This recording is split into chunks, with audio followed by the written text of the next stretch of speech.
see back there. And sure enough, John Hunter Nemechek run over him from the back.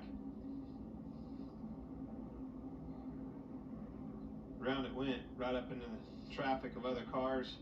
Corey LaJoie, nowhere to go, right in his lap. Unfortunate ending. Derek Kraus likewise. Barry spins.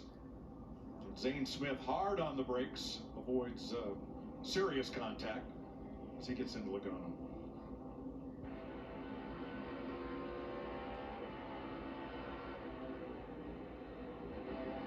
Boom. Wow. Been a frustrating day for Joey Logano. It's going to end even more so.